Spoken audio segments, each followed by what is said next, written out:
So welcome back to another random hobby channel. So triple threat match ulit. FF, Edge of Eternities and Kamigawa. Let's make it nice and simple. So it's AOE, pinakabago, bagong luma. Slugrill Scrapper, Germinating Worm again,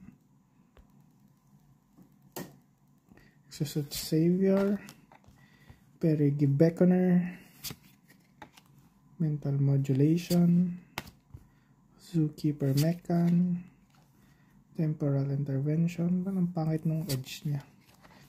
Cut Propulsion, Fell Graveship,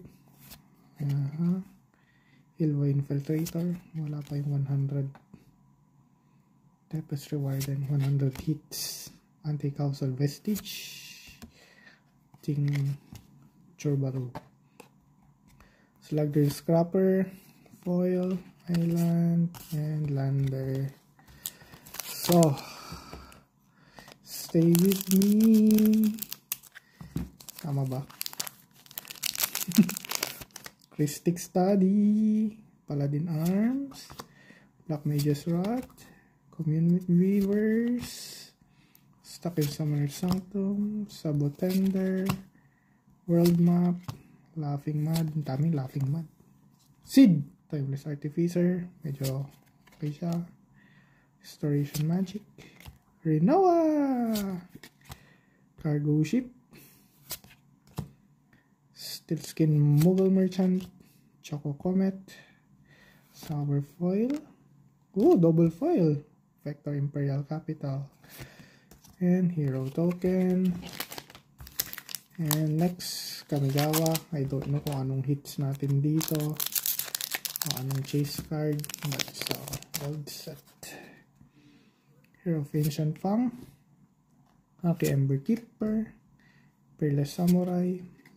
Gaganda lang kasi ng design. Ironhoof Boar, Mnemonic Sphere, Ancestral Katana, Jukai Preserver, Network Terminal, Clawing Tournament, para sa dako.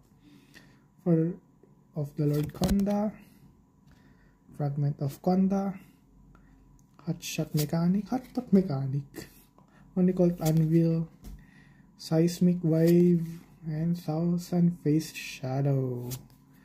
Forest, hindi siya full art.